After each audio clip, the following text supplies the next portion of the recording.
Hey guys, welcome to the Line Change. We're going to be joined by Brandon Astle. I'm going to bring him on right away. So please give a warm welcome to Mr. Brandon Astle. How are you doing, sir? I'm doing well. Thanks a lot for having me on. Yeah, thanks for joining us. Actually, here, let me see if I can get us. No, that's better. All right, I just have some. Well, how's your day going so far? It's going pretty well. I mean, what is it, almost 30 degrees and getting a Yeah, good stretch of weather. So yeah, sometimes when that sun comes out, you just feel good overall. So can't complain. yeah. So let's get started. I'm just gonna ask you some questions. What's your favorite NHL hockey team? It's the Vancouver Canucks, always has been.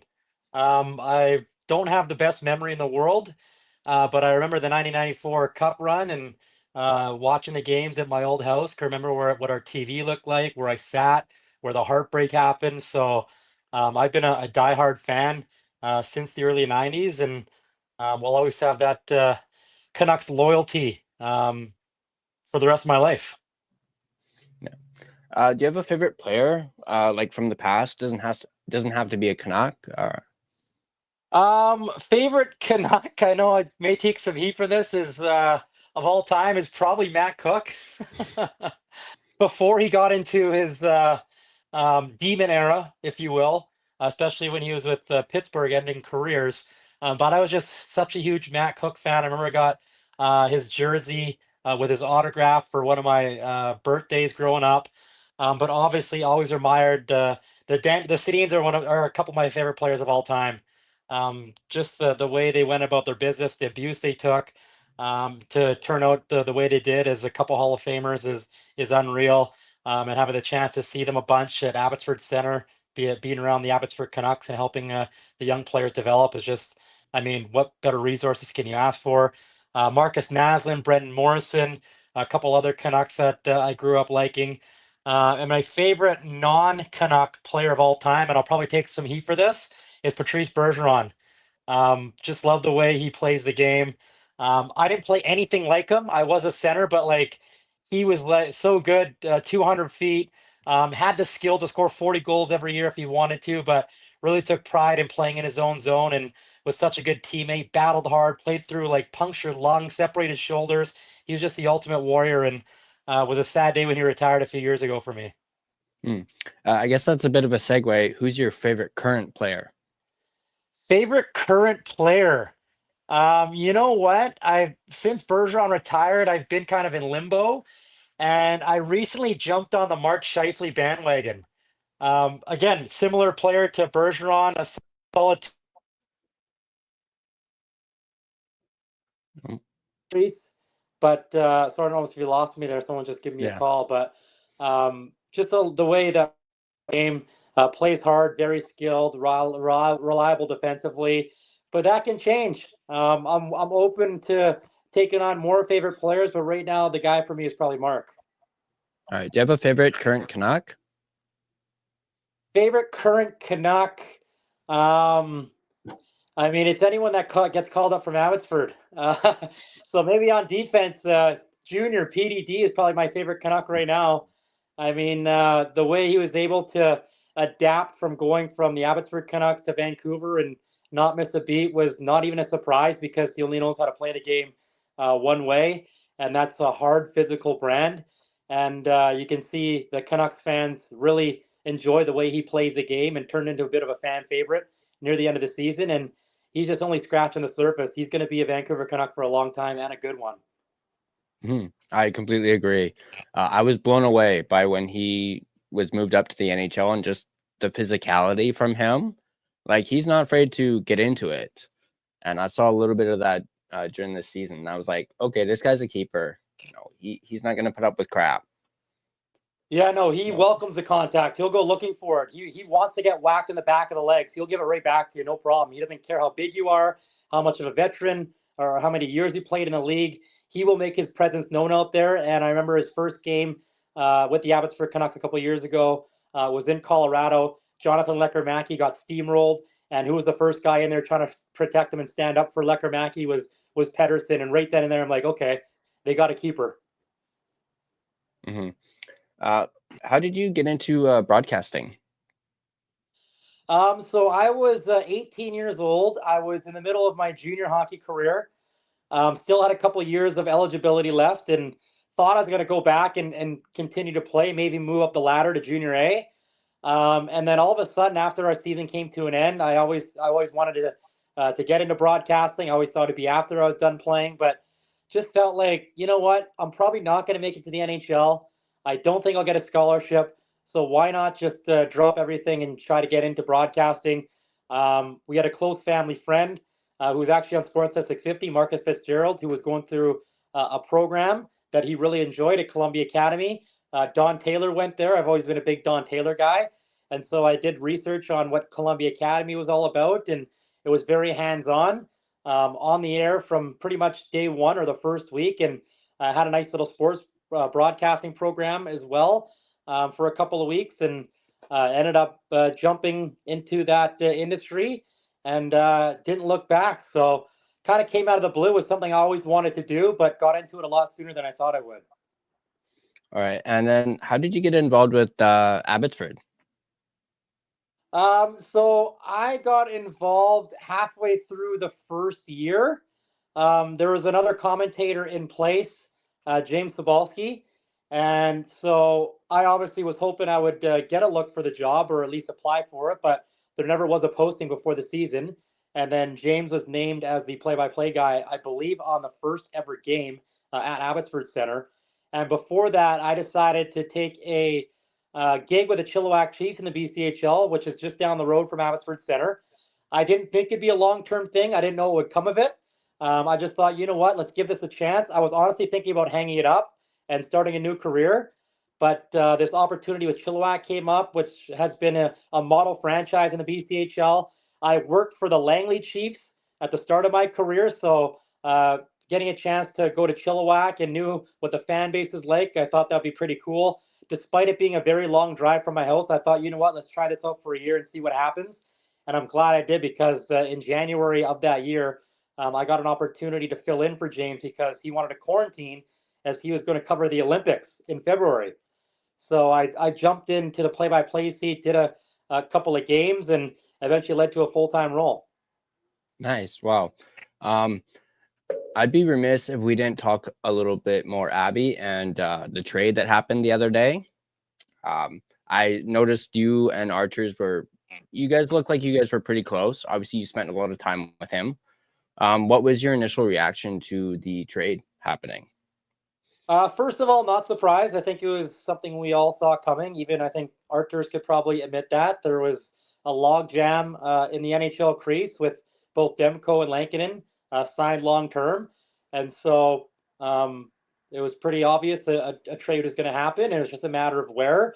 And I was really hoping he'd be put into a good situation for a team that needed some goaltending. And I think Pittsburgh is a perfect landing spot. So I was very happy to see him get an opportunity with the Penguins, and will get a legit shot to become a full-time NHL goaltender, because I honestly think he's graduated from the American Hockey League. He has nothing else left to prove. He's the reigning Calder Cup playoff MVP, and he's just been so consistent each and every year he's been in Abbotsford, and that's the main thing that separates an AHLer from an NHLer, is having that consistency. And we saw what he did in that playoff run a few years ago with Vancouver. I know his stints this past season didn't go as planned, but he didn't complain about it. He came back to Abbotsford, worked on his game along with the new goaltending coach and Justin Pogge, and just kept getting better and better as the season went along. And he got called up a few times here and there before the Calder Cup playoffs. And when he came back, he really settled in and put on a performance that Abbotsford fans are going to remember for a very long time. So very sad to see him go, but he left a huge impression on the Abbotsford Canucks. The connection he had with the fans is something I'll always remember the most about him. And just by doing many interviews with Arturs and talking to him offline, he never took that fan support for granted. His eyes always lit up when I asked him what it meant for the crowd to chant his name at Abbotsford Center. And obviously during the playoffs, it went up another level. And it's something that he and the fans will never forget. Yeah, for sure. Yeah, that playoff run a couple of years ago, I fell in love with him. Just seeing him, and just seeing that smile on his face, it like it made you want to smile. Like, I don't know. He just had that effect on you. And yeah, obviously, you know, it sucks that we were forced into this trade, you know, but I'm glad he's going to Pittsburgh. He's going to get a shot. And I do think he could be a number one in Pittsburgh. So I'm very happy for him. And I wish him nothing but the best. During the playoffs, I did a lot of coverage of the Abbotsford playoffs games. I think I was one of the few who were actually covering, at least commercially, like media. I believe it was me and Russell from Nothing is Perfect. He was streaming all of the games. I just simply like recap them. But seeing some of these Abbotsford players like Max Sasson, Kudratsev, and learning more about them was amazing, and it made me fall in love with Abby. And just let me know. Tell me what your experience was during this playoff run for Abby. Yeah, it was just awesome to see the team really come together as one. Obviously, they're bought into the system that Manny Malhotra and his staff have been preaching all year long. And they got hot at the right time. They had a 13-game winning streak in March and didn't lose very much at all going into the playoffs, especially in regulation. They were a very tough team to beat before the 60-minute mark. And that continued on into the playoffs. And they fought some early adversity in the first round against Tucson. They were the only 2 seed in the entire playoffs that had to play the opening round. And so they didn't pout about that. They're like, okay, let's try to get the job done. And their season could have came to an end in game 3. There's a winner take all against the Roadrunners. And they came out and in my opinion, had the best performance in all the playoffs in that game 3. A total 60-minute effort. They had a 5-0 shutout win. Shelovs was awesome. The offense came to play. The defense was smothering. And that really kicked them into another gear going into the second round against Coachella, which has been the best Western Conference team over the past 2 prior years. So they knew they'd be in for a tough battle there and were able to knock them off in the second round and then just kind of snowball from there. They just seemed to get better and better and didn't really look tired, which they should have been because they're playing more games than anybody else in the Calder Cup playoffs. And obviously having a guy like Artur Shilovs in between the pipes is just going to boost the team's confidence because when things weren't going right, he seemed to be there making the saves time and time again. And that really made the team obviously feel good. And were able to many times, although not playing their best game, were able to get the job done. And then they go into Texas and take on a high-powered offense in round 4 after they beat Colorado in round 3, I should say, which was a 5-game battle. And we're able to come up with another clutch effort and a winner-take-all game in their building, another 5-0 win. Shelovs was unreal in that game, and the team just really found their stride. Everything was clicking at the right time, and just were able to fight tooth and nail to advance to the 4th round, which was against a very good Texas team who were blowing the doors off their opponents offensively.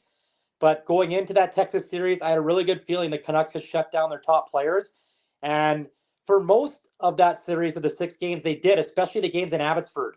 Ritzkovian was relatively quiet in the games in Abbotsford.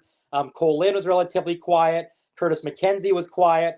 On defense, Capobianco, he's one of the highest scoring defensemen in the regular season. He didn't do much in Abbotsford, but they did get some of their cookies back in Texas where they can control more of the matchups, right? But at the end of the day, the Canucks were better in 6 games. And then they go into Charlotte, taking on another wagon who swept their last 2 opponents who happened to be very good in Hershey, the back-to-back champs, and then Laval, who was the best team in the regular season, made easy work of them. So Abbotsford goes in as the underdog to Charlotte, North Carolina. We're able to get a split. They come home and look unreal through the 3 games. They nearly won the series in overtime in game 5, and they were able to shake that off. That could have crushed a lot of teams, Tyler, to lose at home in overtime with a chance to win with the cup in the building. I mean, some teams wouldn't be able to come back from that, but Abbotsford had a great makeup and go into Bojangles in game 6, and it was pretty fitting. They're down 2-0, just like they were in game 6 against Texas, and rally back and win 3-2 in Abbotsford Canucks fashion, and the rest is history. So I know that's a pretty long-winded answer, but there's just so much to recap and still have a lot more to go with regards to how they played in the Calder Cup playoffs. No, that was great. That was great. And yeah, you're 100% right on that Game 5, I'll admit I was disappointed that they couldn't seal it. But they were able to get the job done, obviously, in Bojangles. I still can't get over that name, by the way. Bojangles Coliseum is great. Just another question. Do you watch any other sports? I watch all the sports, Tyler, almost to a fault. I can't stop. Right now is actually the time where there's nothing on. So I'm finding other ways to keep busy. And I do have a daughter who takes up a lot of my time. So my sports watching isn't as it was maybe a few years ago, but I still manage to take in a lot of sports. I'm a huge NFL guy. Probably my favorite sport is football, although my background is in hockey, and a lot of hockey people be shocked to hear that. But I'm a huge Indianapolis Colts fan. I live and die with every snap, every Sunday. I'm up at 10 a.m. watching their games for the last couple decades. Champions in '07. I got a ring. Things haven't been great these last several years. In fact, it's been embarrassing and has been hard to watch. But yet, I still come back year after year. I'm right now looking forward to the season in September. So NFL's a big one. I watch a lot of golf. Huge golf guy. NBA, the Indiana Pacers are my favorite team. They just had their heart broken in Game 7 against OKC, but was able to take that loss in stride because I'm a huge SGA fan, and they got another Canadian, Lou Dort, on the Thunder. So if there's a team to lose to, I was okay with it being OKC. I'm a big baseball fan. Don't really follow a team. I actually don't really like the Jays. I just don't like Toronto sports teams. So I know a lot of people won't like to hear that, but it is what it is. Enjoyed watching the home run derby last night. So across the board, I just watched Wimbledon. I mean, what Alcaraz and Sinner are doing now in that sport after Nadal, Djokovic, and Federer dominated the last couple decades. Now we're seeing two more young studs come and lead the charge, with Djokovic still kind of lurking in the background. Wouldn't be surprised if he got more majors under his belt. And big CFL guy as well. Love the BC Lions. They are my favorite team and have been forever. And they got off to a tough start this year, but have now won the last couple games and look like they're starting to buy into Buck Pierce's system. So that gets a lot of my attention right now up until hockey season and football begins again and NFL begins again. Well, that answered my other question on your other favorite sports team. So that was great. If you could change one thing in Canucks history, what would it be? I would say a couple of Game 7s in the Stanley Cup Final. 2011, I went down to the Roxy to watch that game, and I'll never go back to watch a Canucks game there. The memories are just too harsh. I still can't believe, of all places, I watched that game at the Roxy. I know I wanted to be downtown. If they won, that would be unreal. But unfortunately, we know what happened after the loss. We don't have to get into that. So being down there when all that nonsense was going on was quite a scene and scary. And then in 1994 at Madison Square Garden, I mean, what could have been? So you can take your pick between those two. Yeah. 2011 is a big one for me, for sure. Let's talk a little bit more Abbotsford, I guess. How do you think they're going to do next season? You know, with a lot of players moving out that were a part of that Calder Cup run. You know, guys like Sammy Blais, PDG is now gone. How do you think they're going to respond to losing some of those guys? And what's your prediction for next season? Yeah, it's always tough to handicap how an AHL team is going to do right out of the gate, just because there's a lot of movement. It all depends on what happens with the big club and who they decide to keep and who they decide to send down, and then you can take injuries into consideration. So the first few weeks in the AHL season are tough to handicap what exactly is going to happen. But like you mentioned, we know the guys that won't be there. Sammy Blais, one of the best players of the playoff run. Phil DiGiuseppe, a do-it-all type forward, the oldest player on the Abby Canucks. He's no longer with the team. Artur Shilovs will not be between the pipes for the first time in a while. But with that said, Nikita Tolopilo played a lot more than Shilovs did this year. People forget that, and he was awesome. So I think he is ready to take the ball and run with it and be a clear-cut number one in the American Hockey League. I am very bullish on his future as an NHLer. He's just so big and athletic and really puts a lot of work in off the ice to be the best he can be. So I'm excited that he's going to get a chance to be a number one. And if anything happens to Lankin and Demko, They'll have no issues bringing him up. No Cole McWard. There's a couple guys in flux to see if they're going to get contracts or not, including the likes of Tristan Nielsen, who's been here since day one. And you're not sure who's going to be there on opening night. Will Danila Klimovich be there? Probably. People forget he led the team in goals in the regular season and has been here since day one and scored some clutch ones in the playoffs in double overtime. And hopefully he builds confidence off of that and gets a good season of training under his belt. So also you got some new players, some draft picks coming in that are going to get their first taste of the pro ranks. Kirill Kudratsev will be another year older. He's going to be a leader on the back end. Guillaume Brisebois likely to be back at Abbotsford if he doesn't make Vancouver out of camps.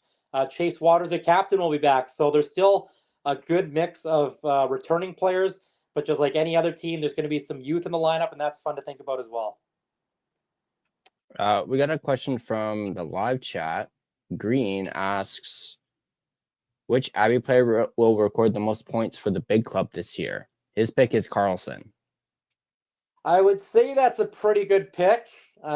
He's put up a lot of points the last few years with the Abbotsford Canucks, the all-time leader in goals and points, and had the most points in these playoffs, the most goals. So that has been his bread and butter, and gets a lot of his production from the dirty areas in front of the net, tipping home pucks and digging for rebounds. So it's just going to be a matter of what type of opportunity will he get at Vancouver if he makes the team.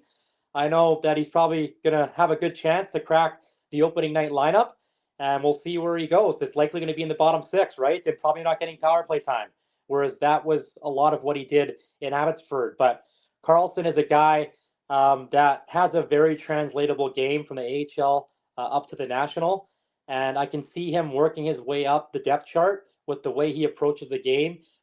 He's someone that coaches really love to have at their disposal. And we saw him really get comfortable and in his own skin when he got called up late in the year. He scored a couple NHL goals with Vancouver, was on the third line, and was really noticeable each and every night. And he came back down before the Calder Cup playoffs and really looked like he took the confidence with him and played well. So he's another guy that I think has graduated from the American Hockey League. So we'll see what he does at camp. Yeah, definitely. I completely agree on Carlson. Watching him throughout this playoff run, he was incredible. I do think he's got a good shot at making the big club for sure this year. Green also made a comment earlier. Brandon Astle, you're a gem. Really love and appreciate your passion and play-by-play respect. So that's great. Yeah, appreciate that. Thank you, Green. Yeah, I mean, my job's easy. By the way, Abbotsford played last year. I was just along for the ride and telling the story, and it was an easy one to tell and a memorable one at the end of the day that everyone's going to remember forever. There's 30 new Calder Cup champions. That's the best part. When I look back at the run, no player won a Calder Cup going into that playoff run on the Abbotsford Canucks. The only two, one was behind the bench. Manny Malhotra got one as a player at the start of his career. And the guy standing next to me, Landon Ferraro, my color commentator, won one of the Grand Rapids. So those are the only two guys in the building that had Calder Cup rings. Another question, this one from Swerve and Irvin. With such a significant Indian community in Abbotsford, what did it mean for those fans to have Kara, Baines, and Coach Malhotra on the team? Yeah, and don't forget Harry Mahesh, the assistant coach. It was his first time behind a pro bench, and such a good guy Harry is. And I know the community really rallied around those players and the coaching staff. Obviously, they get a lot of fan support. Arshdeep and Jujar's hometowns are just 20 minutes down the road in Surrey. And so we see the types of events that the team puts on. Diwali night early on in the year is always one you circle on the calendar. And just to see the type of professionals those two are, like very down to earth, always looking to improve. They don't want any of the headlines. They just want to be a good teammate and help out in getting wins as much as possible. So just got a tremendous amount of respect for those guys, and Manny Malhotra and Harry Mahesh. A great match made in heaven. And a story that Harry told me during the playoffs, which I didn't know, I don't know if a lot of people know, is he actually interviewed for the defensive position that Jordan Smith actually got. And so Harry thought he was out, but Manny circled back and said, Harry, what if you ran the forwards in the power play? And so it's funny how things work out. It turned out to be a great relationship, and Harry and Jordan have a bright future along with Manny Malhotra. And it's great to hear that all of them are going to be back next season. Mm-hmm. I'm going to let them post in the chat some questions, but while we wait for that, let's talk a little bit about Vancouver Canucks. How do you feel their chances are next season, and what do you think about their moves so far this offseason? Yeah, I think they've made some pretty good moves, and it sounds like more are on the way. Obviously, they're looking to improve the second line center position. Easier said than done, as a lot of teams are lined up to get a solid second line center. I think a lot is going to be on the shoulders of how Pettersson does, and sounds like he's had a very good offseason training program right now. And when he gets back to Vancouver, hopefully he can look like his old self. And then you got Evander Kane, who's come in. The Canucks don't have a player like him. And I mean, talk about a guy that has some great playoff experience going to the Stanley Cup final back to back. And he's got something to prove, right? And I know a lot of folks were kind of questioning that move. But hopefully he can come in and just kind of keep his nose to the grindstone and be someone relied upon to bring that physical element along with some offense as well. What I really like, Tyler, is their back end. I mean, Quinn Hughes, one of the best defensemen in the world. We don't need to talk about him. We know what he brings to the table. What about the other guys like Filip Hronek? He's a great number two. Tyler Myers had a very solid season last year. And then they got the younger Bucks. We talked about Junior, PDD. Can he take another step in his development? I'm very confident he can. Will Victor Mancini crack a spot? I really love the way he played in Abbotsford and throughout the Calder Cup playoffs. He's got some great tools that not many hockey players have with the size and the way that he can skate. So the back end looks solid. Obviously, Marcus Pettersson was a great addition. And I think they got the best goaltending tandem in the league. Thatcher Demko is my favorite Vancouver goaltender of all time. I know a lot of people would say Luongo, and rightfully so, but there's just been something about Thatcher that I really get fired up about. And if he can stay healthy, I don't see why they couldn't be a playoff team. Absolutely, absolutely. We had another good question from Green again. It goes, when can we sign Brandon Astle to an extension? You know what, Green? Let's talk offline. I'm looking for an agent, so maybe you can help me out. But no, hopefully we'll be talking to the team soon. Obviously, it's been a long year, Tyler, and a lot of vacations plans got postponed. And so a lot of people right now in the organization are enjoying some much needed R&R. And we'll pick back up here probably later in July, early August. And next thing you know, training camp will be around the corner in September. Mm-hmm. I got one from Irvin. Not a question, but I just want to tell Brandon how great it is, how he's continuing the great run of play-by-play guys for the Canucks that we fans have been treated to. I really appreciate that. I mean, the playoff run and seeing the support from the fans was taken to another level, and it's something I'll never forget. Whether it's running into people before a game, even on the road, Tyler, I was surprised Canucks Nation were out in droves in a lot of arenas, like even Bojangles Coliseum. Me and Landon got stopped a couple times, and some fans wanted to say hi and talk about the team and whatnot. And obviously at home, just walk around the concourse and being around the fans, just seeing the support has been something I'll never forget. So appreciate those kind words. Mm-hmm. Another question, what new prospect are you most excited for? From this last draft? I assume that's what he means, yeah. I really like Coots. I think that's a great pick. From all accounts, this guy's a gamer and could be a potential leader in the National Hockey League. And I know his team wasn't that great in Seattle and Dub this past year, but he was still a point per game and one of the youngest captains in the league. So the fact that they're able to get him in that spot, I'm really excited about. And in terms of like prospects in the system right now, I'm very, very high on Ty Mueller. He will be a full-time NHLer and would not surprise me if it's sooner rather than later. He just has those habits that NHL scouts and coaches and general managers look for. He brings it on a night-to-night basis and doesn't get enough credit for his skating. Man, can he really skate and is able to separate in puck races and getting past defenders. And from a 200-foot perspective, he's one of the best on the team, relied upon defensively to take big faceoffs. He's on the PK. No forward blocks more shots than he does. And he's had just 1 year under his belt, and now he's a Calder Cup champion. So mark my words, Ty Mueller will be a very good NHLer for a long time. Another good one from Swerve and Irvin. Do you have any aspirations of calling for the big club in any shape or form? I mean, I'm just like these players. Someday I would love to move up. I'm not going to make any bones about that. If it's with the Canucks, obviously I would be open to it and would be a dream come true. But at the end of the day, they got two very, very good play-by-play guys, and John Shorthouse, who's an idol of mine, and Brendan Batchelor, who I used to work with in the BCHL. And those guys are going to be calling games for a very long time. And sometimes, Tyler, you just got to get a bit lucky in this industry. And if there's an opportunity that comes up in the NHL, I would go anywhere, wouldn't ask any questions because I grew up wanting to be an NHL player. And then early my teams figured that wasn't going to be an option. And the next best thing would be to call games. And obviously, it's a very long road to get there as a broadcaster. You got to be good at your job. You got to build a network and get support from the fans. And we'll see what happens. Mm-hmm. Another one from Urban. Do you get to travel on the team charter? Yes, I did, and that was very cool. I even took some of the menus each and every time we got off the team charter as a keepsake for the rest of my life. I mean, they call the NHL the Never Hungry League, and that is an understatement. The way that those players get treated is on another level. Everything is just so much more comfortable on that private charter. You almost don't want the flight to end. It gets to that point where you're just like, wow, this is amazing. I don't want to get off. Whereas you're taking a regular commercial flight and you're looking at the watch saying, how long have I been on this flight? So it's just a different lifestyle that I don't want to get used to. But I will say I didn't take it for granted. Absolutely. Another one, Brandon, you watched Kudryavtsev all year. Would love your full scouting report and possible projection for him, ceiling, possible timeline to make the big club. I really liked his play this year.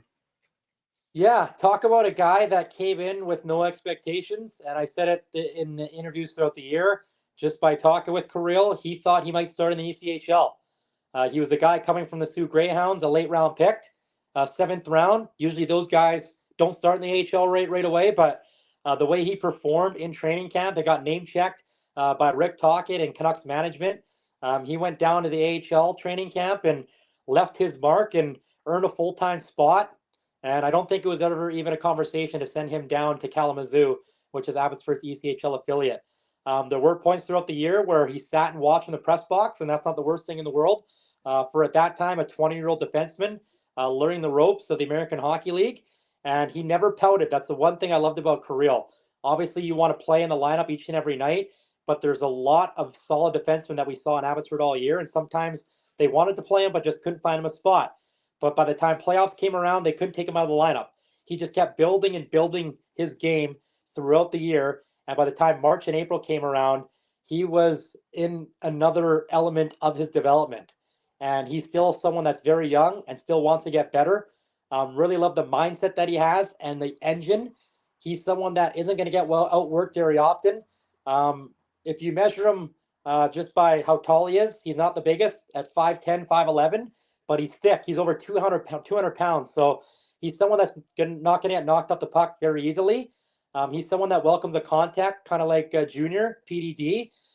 In the corners, he'll battle in front of the net. He'll try to clear out forwards, try to create havoc in front of the net. He'll look for a big hit.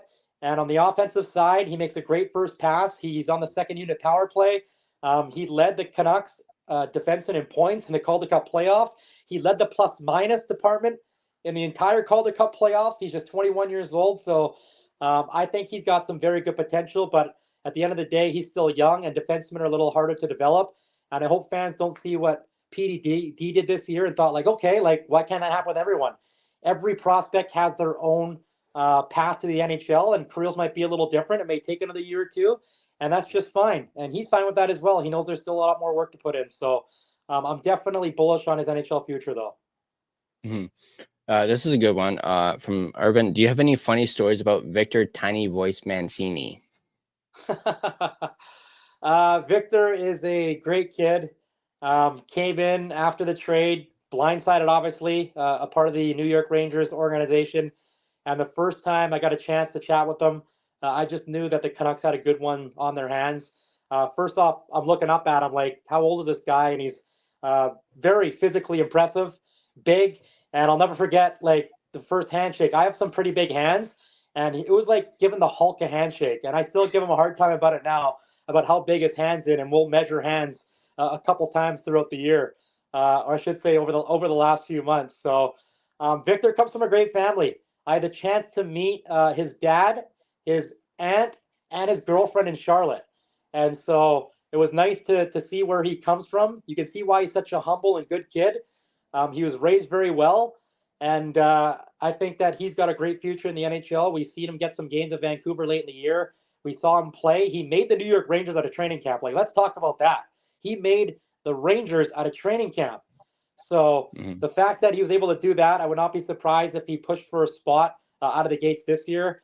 Yeah, it was funny to see him be Tiny Voice. I did hear that a few weeks before it was revealed at the championship rally in front of the fans. I know it was a big thing on social media. Canucks fans are doing their sleuthing and trying to figure out who a Tiny Voice was at the end of games in the locker room, and was pretty surprised it was Victor. I'll be honest with you. Yeah. Another one from Green. If Brandon ever needs an intern, ask him to keep me in mind, or me. I'd love to work on some projects with you. I love hockey. I can work on some stats behind the scenes. That's a good one. There we go. If you need it, appreciate it. Yeah. If the work ever stacks up, I'll give you a call, see if we can work something out. But I think for now I'm pretty good. There's another one. This is a good one. Which Abby player had the most growth in their game this year? Pick a few if narrowing it down to one is too hard. There's so much. I mean, we saw 16 different players skate in a uniform in Abbotsford and Vancouver this year. So the list goes on and on. I've mentioned a couple of them already in Kudratsev and Mueller. So putting those two aside, really saw some solid growth out of Max Aston. It was great to see him get a solid run of games with the big club. And I really liked how he looked comfortable playing on the wing, because before that call-up, he exclusively played center, whether it was under Jeremy Colleton or now Manny Malhotra. I could easily count on one hand and don't need all five fingers to remember a point when he played wing. It just was something he didn't do. And I thought, like, if he's going to be a full-time NHLer, it's going to have to be at center. But boy, did he prove me wrong, because Rick Tocchet in his first game put him on the wing, and I was like, oh boy, that's got to be an adjustment. But Max took it in stride and looked very comfortable in it. It can be a very tough transition going from the middle of the ice to the boards, especially in your own zone. You got defensemen coming down on you when it's rung around your side, right? And you got to make a quick play off your stick to try to get the team out of the zone. And he was able to do that, and also got some time at center as well as the season went on in Vancouver. So I really like how he showed that versatility, and also saw some growth defensively from Max. And as the season went on in Abbotsford, he was getting tapped on the shoulder more from Manny Malhotra to take big D-zone draws on that left side. And I know that's something he really enjoyed doing and wants to keep doing. So he's someone who is going to go into the offseason right now and build off his game and try to get stronger in areas where he thinks needs to improve. And I really liked what I saw from his game from a 200-foot perspective. And we know what he's got with his speed and all that and his playmaking ability. And he's also someone that I think has a really translatable game to the NHL. Yeah, I agree. I was very impressed with Max. He, out of all the players, he just jumped out to me watching the Abbotsford games. I think the one game I actually was able to watch on, I think it was on Flow, he took it from one end of the ice to the other, and he ends up scoring. I was completely blown away by that, and just his speed. I was like, whoa, like where did this come from, and how come we don't see this more often in the NHL? So I was very impressed with Max Aston for sure, and he's someone I will most certainly be keeping an eye on this upcoming season, and I think he has a good chance of making the big club. Another one from Green. What's your favorite thing to do in the off season that you can't really do during the hockey season due to a busy schedule? I like to golf when I can. Obviously, from October until the springtime in hockey season, it's tough to get out there. So, especially the weather we're getting now, I like to get out as much as possible. We got some great local golf courses around me. But at the end of the day, life has changed over these last 2 years now with a daughter now in my world. So, whatever she wants to do, she likes to go to the park after daycare, which we'll probably do here after this conversation. Sometimes she likes to sit and watch some YouTube and go outside on the deck and play in her water tower. So I just do whatever she does, basically. One bold prediction for Abby next year. One bold prediction. That is a good one. I will say that Nikita Tolopilo is one of the best goaltenders in the league, in the American Hockey League. I will say that's my bold prediction. Like I mentioned, he's just someone who has all the tools to be great. And I got a chance to get to know Justin Pogge, his goaltending coach. I know that he has some great things to say and has done some unreal work with Nikita. And so, with those two working hand in hand every day, I have no doubts that Nikita will be able to be the number one guy in Abbotsford if that is the case. But also, there's some other younger goaltenders that'll be pushing for some time, including Ty Young, who we saw this year. Yuri Patera will be back. He's been a solid AHL goaltender. But I think right now the lead horse is probably Nikita Tolopilo. And if he plays like he did at the end of the year, I think that a lot of people will notice his play, and we'll see what happens with his future. Yeah, for sure. Another one we got from Irvin. Being somewhat removed from the big club, I would love to hear Brennan's unbiased opinion. Will EP40's game recover to its previous heights, or are we fooling ourselves? No, I think he definitely can recover. We know what's inside of him. We've seen it. He's been one of the best players in the league when he was on his tear of putting up a bunch of points a few years ago. And I think that this last year was obviously a tough one for him, but I'm sure he learned a lot and knows what he needs to do in the offseason to improve. And he knows that there's a lot on his shoulders. And I think that he's going to come into training camp and try to prove some people wrong. And he's just someone that has a skill set that not many guys in the NHL have. And at the end of the day, it's going to be up to him if he can get back to his former self. And I got confidence that, you know what, we've seen it before. Why can't he do it again? He's still relatively young, and we'll see what he has in store for the Vancouver Canucks this upcoming year. Yeah, I'm a big believer of PD. I think he will bounce back. I might actually be one of the few that actually full on believes he can do it. So obviously, I think he's going to. Another comment from Green. Oh, it's just a comment. This was a fantastic get to know you episode. Very fun conversation. And I like how Brandon doesn't give short answers. His in-depth analysis is appreciated. Awesome episode. Thank you, Green. Yeah, thanks a lot for chatting me in, Green. And if you got anything else, I'm more than for free right now to keep snapping it around. Yeah, I just sent into the chat a couple more minutes for questions. See if they can send anything in. What's your predict? Well, you did a bold prediction for Abbotsford. What's one bold prediction for the Vancouver Canucks this year? Bold prediction will be, I think they can compete for the Pacific Division crown. I mean, a great team starts from the goaltender on out. And like I mentioned during this chat, if Thatcher Demko can stay healthy, I think that'll improve their chances a lot. And with that said, they got a pretty good 1B in Kevin Lankinen, who was awesome last season and earned a 5-year contract. And so we'll see what type of workload Demko gets. I mean, they're going to have to play Lankinen a bunch this upcoming year, you would think. And there's going to be no questions as to whether he can carry some of the load if Demko's either not in the lineup or needs a rest. Talk about a great safety valve to have because, I mean, what did he start out 10-0 last year on a very cheap deal and then earn that contract he was able to get? So just looking at those two, that makes me feel a lot confident and can sleep well at night. And then on defense, like the Canucks have one of the best D-cores in the entire league, not just the Pacific Division. So obviously a lot will be on Quinn Hughes' shoulders, which he's fine with. We've seen him carry the load time and time again. And with PDD, another year older, Marcus Pettersson gets a little more acclimated into his new team and organization. I think the sky's the limit. We'll see what happens. Another question. In terms of commentary, who did you model yourself after? I really enjoy the way John Shorthouse calls the game. I would say probably 5-7 years ago, I was very excitable. I still am. Hockey's a fun game to call, and that'll never leave me. But I think some calls were probably over the top. And listening to Shorty, I really learned a lot. And especially this season, nothing's more depressing when the other team scores and the announcer's just like, shoot scores.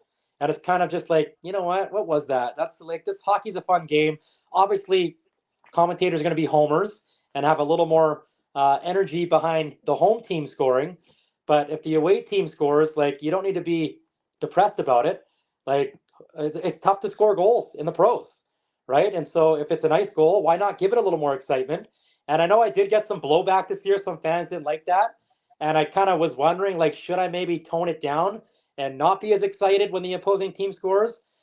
Excited, I wouldn't call it excited. I'm not sure what to call it, but maybe should I take it a notch down? And I just thought, you know what? I'm just going to be me. And so when you listen to John Shorthouse call a game, obviously there's a little more oomph when Vancouver scores, but he's not going to be depressed when he's calling like a Calgary Flames goal or an Edmonton Oilers goal. Like, he still has some pretty solid oomph. And I know a lot of hockey fans appreciate that. So I really like the way Shorty goes about his business. All right, last question. From Green, favorite Canuck memory of all time? Well, I think it just happened on June 23rd, winning the Calder Cup. Does that count? Obviously, I'm biased. I would say that counts, yeah. I was able to be along with the team and be a small part of their journey. But having a chance to just see the team come together and get the job done at the end of the day, facing so much adversity, getting a peek behind the curtain and how many guys were hurt. I traveled a lot with a team doctor, and let me tell you, Tyler, I asked him, like, how much longer can some of these guys go? I'm looking at them after games. A few of them, I'm not going to name check, could barely walk. It was unbelievable how they're able to get ready to play a game when they could barely walk in the dressing room or to their car. So just the way they're able to battle through the aches and pains. Everybody was going through something. But by the time the puck dropped, they were able to bear down and fight through it and able to get 16 wins. I know it's an AHL memory, but for me, I know I'm biased. That's something I'm going to remember for the rest of my life. And obviously, if the Vancouver Canucks win a cup, that will trump that. But for now, I'm going with the Abbotsford Canucks winning the Calder. Yeah, absolutely. And that's the perfect way to end it, too. Where can everyone find you on social media? On X, what is my handle? At Brandon_Astle. And on Instagram, I believe it's at Brando Astle. I don't think there's an underscore. I should probably know that. But if you just search my name, I'll be there, and I'll happily give you a follow back if you want to chat anything about the Canucks. I love doing that. My girlfriend probably gets tired of me doing it. My daughter has no choice but to listen to me talk about the Canucks. And now here we are in the off season, Tyler. There's no off season in the Vancouver market. It's always just Canucks hockey. Whenever you get a chance to talk about whether it's AHL, NHL, I mean, it's the best being in this city because there's 2 seasons, hockey season and then waiting for hockey season, and that's where we're at right now. All right, yeah. Thank you very much for doing this. I appreciate your time. Did you want to do a little let's get out of here before we get out? Well, I guess right now I will get out of here. So without further ado, let's get out of here. All right, thanks for chatting. Appreciate it. No worries. Take care. Thanks, Tyler. See ya.